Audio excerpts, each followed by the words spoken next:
And taking a building that's 100 years old, that doesn't have a future, that may not be around in 20 years, and, making it where it'll be here until, till God calls me home, that, to me was pretty rewarding. Yeah, in Northeast Nebraska, there's always been a huge need for housing, and I think probably from an early age, I understood that. I just didn't know exactly what to do.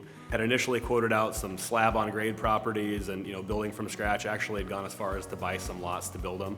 And just after seeing the numbers, just realized it was too much, and found that if we bought the older buildings that had a good structure and a good shell, we were able to do it considerably cheaper. This is definitely one of my favorite buildings, the Norfolk Grand Theater. So I think it sat here for 15 or 18, 20 years, vacant. The roof trusses were bad, the wall perimeter was bad. It was just a really, really far gone building. And so got the Nebraska Housing Trust Fund, and we came in here, and essentially the first step is just to get everything out of here, everything except for the structural part of it. You just have to demo the whole building.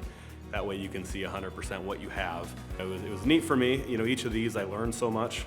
I jokingly tell people I have a very expensive education paid for by all my mistakes, but it's one of those, you just have to find the right team, right? You got an architect, you got a structural engineer, you have to find a contractor that's easy to work with, that you trust, and just had a lot of people smarter than me that could kind of steer me in the right direction.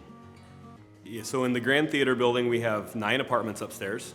So we have 3 one-bedroom apartments, 4 two-bedroom apartments, and then 2 three-bedroom apartments, which are 2 stories, almost like a house.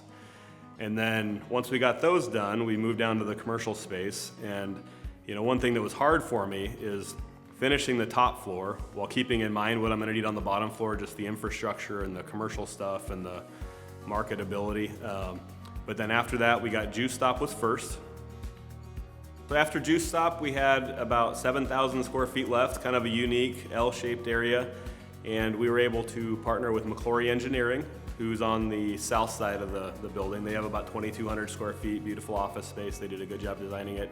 And then also the Liberty Center. So the Liberty Center has 4,some hundred square feet right next to us. And they have 14 offices in there, and they run a lot of their Norfolk operation out of that office. I mean, initially, when we did like our Pierce projects and our 2 buildings we did in Tilden, where we, again, it was very, very similar. 3 apartments upstairs, bottom floor, commercial. You just have to be realistic with what the cost is, how bad is the building you're building, and how are you going to pay for it. But that Nebraska Housing Trust Fund, again, I definitely research into that.